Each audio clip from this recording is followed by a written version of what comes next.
Yibunei HaMikdash Hirtzio Inte Malai Okor Les Ozman.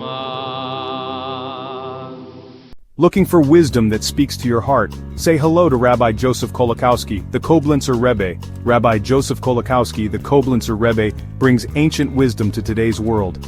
Each week, he dives into the Kedushas Levi, unraveling profound insights from the Parsha. Whether you're deeply versed in Torah study or just beginning your journey, Rabbi Kolakowski's teachings are accessible and inspiring. His unique approach not only sheds light on the text, but also offers practical guidance for modern life. So why not join us and discover the timeless wisdom of the Kedushas Levi? With Rabbi Kolakowski, every Parsha becomes a path to deeper understanding and personal growth. Tune in, and let the Koblenzer Rebbe illuminate your week with Torah truths that resonate. Subscribe now to stay inspired and spiritually connected.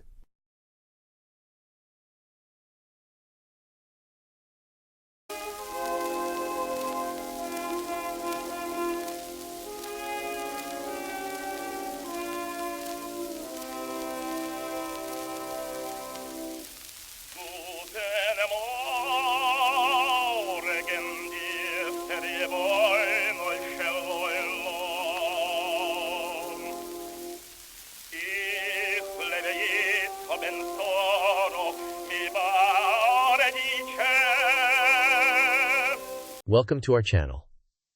Every Thursday, Rabbi Kolakowski, affectionately known as the Koblenzer Rebbe, shares a teaching from the Kedushas Levi. This week, we will share 3 teachings about Purim and the Book of Esther, the third of which attaches the weekly reading of Kedushas in Exodus to the Book of Esther. Let's watch. All right, Bruchim Abayim, welcome everyone. We'll try to release this maybe a little bit earlier on Thursday because Thursday night is Purim. Every Thursday we try to learn something from the Kedushas Levi. I'm actually recording this on Wednesday to be released on Thursday. Although this week's Parsha is Parshas Kisisa, and there are many great Kedushas Levi and Parshas Kisisa, but it's more appropriate to learn the Kedushas Levi on Purim. In the book of Esther, chapter 8, verse 15, it says, "V'hir Shushan tzahalav v'samecha." Verse 14-15. And the city of Shushan was excited and rejoiced, and to the Jews there was light and joy and rejoicing and beauty, honor, something that's very valuable type of beauty. In Eksiv, so the Heilige Berditchev Rav Levi Yitzchak Mizher Sosher Me Berditchev Schusig Explain. He says, "Behold, it is written, when there are abundant saints, the people rejoice.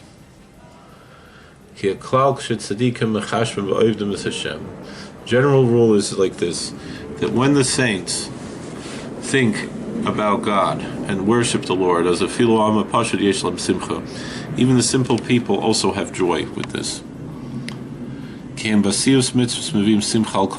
Why? Because when the saints and all pious people perform mitzvos, perform good deeds, precepts, commandments, they're bringing tremendous joy to all the world. And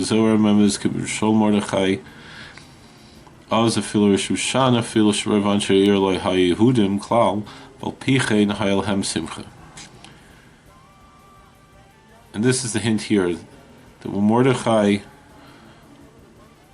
was in control, and even the city of Shushan, most of the people there were not Jews at all. Despite that, they had joy. I remember Rabbi Weinberger told a story, which I've told many times on this channel, that he went to visit Monroe when the Satmar Rav was older, and he was a little scared seeing one of the local people there, but he wanted to ask for directions. And the fellow said, "Are you a friend of old Rabbi Joel? Ever since old Rabbi Joel came here to this town, everything has gotten better."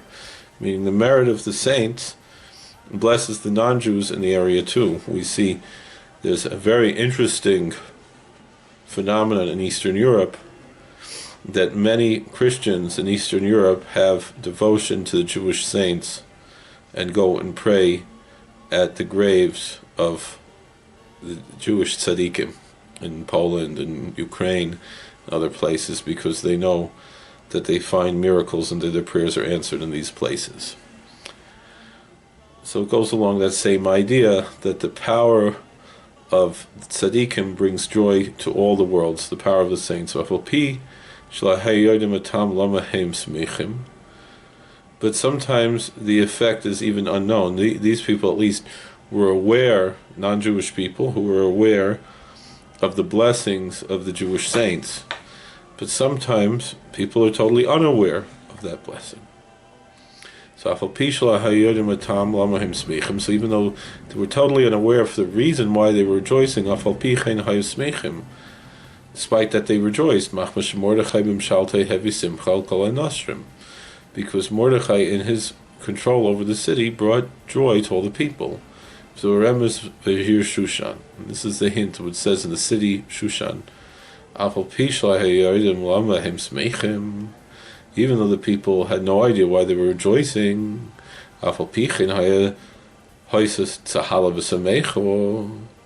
despite that, they were rejoicing and they were happy. But the Jews had a reason for their joy, because they were rescued from the hand of the wicked Haman. And the general rule is that when a person is aware of the reason for something, then this archetype is the archetype of light. That it illuminates, the light illuminates the reason why a person is doing this. And that's why it says to the Jews there was light and joy. Because they had a clear reason that was illuminated to them why they have their rejoicing, and here was Bechinas Or, which is hinted to with the archetype of light. So Remes, and this is what's hinted to, this is what is meant, we quoted before in the book of Proverbs, chapter 29, verse 2, when there are more saints, more tzaddikim, more righteous people, when they increase, when the saints increase, the people rejoice. Even the simple people have no idea what the reason is they're feeling the joy, why they're rejoicing. Despite that, they're still rejoicing, because the saint brings joy to the world. Another Dvar Torah, the book of Esther, right? Esther chapter 8 verse 16, Dersha Chazal, our sages explain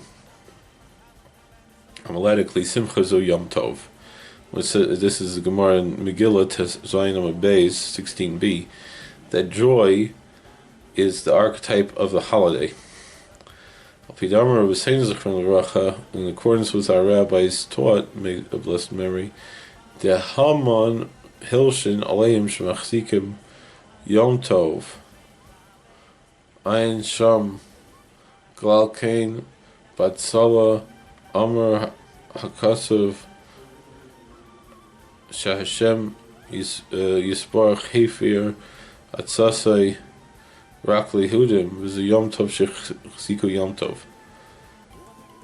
So based on that which was taught by our sages, that Haman's gossip that he said against the Jews was that they celebrate holidays that are different than the Gentile holidays. But it's because of that that they were rescued, as the scripture said, that God turned around this only to help the Jews. Zu Yom Tov Sheyach Ziku Yom Tov. This is a holiday that they kept a holiday. Alright. I think maybe should we do another short one, or maybe we should do one on Kisisa. Let's do one on Kisisa. Yavar Kisisa Reish Ben Yisrael Tkadim and Asto Ishkai for Nafshei Lashem. I could explain when you lift up, meaning take the census, lift up the heads of the children of Israel according to their numbers, and each man should give an atonement for his soul to the Lord. The general idea is like this. As the Holy Zohar explains, V'yikra of Hashem, and Moses went up to God, and the Lord called on to him. Kichol shel aliyos shel adam yirak Hashem levad daib. Oh, Kihol aliyos shel adam hakol Hashem lahamli chalavus bari. Because every time a person is elevated, he should put it all to God to crown the Creator as King. There were remes, and this was hinted to Kisisis Rosh Bnei Israel. This was meant when you lift up the heads of the children of Israel, so they could be counted for their armies. Pekuda Lashon Malchus. Pekuda, the counting is a term of the kingdom, of royalty. Lashon Riafke Melech Pekidib. There's our connection back to Purim, as it says that the king appointed certain people over the queen and the other girls there. And each person should give an atonement of his soul for the Lord. They should only go up to God. Thank you for watching. God bless. Please like, share, and subscribe, comment. I guess I'm a little tired from daylight savings change. I hope all is well. Alright. How do we turn this off? This one? We hope you enjoyed this content. This channel has over 5,000 videos, including Torah commentary, podcasts, footage of Jewish and historical events, and much more. We are sure you will find more videos you will enjoy. Please like, share, subscribe, hit the bell button, and comment. Rabbi Kolakowski often makes videos based on questions in the comment section, so you might have a video made just for you. By helping this channel grow, you are helping to spread Torah. God bless.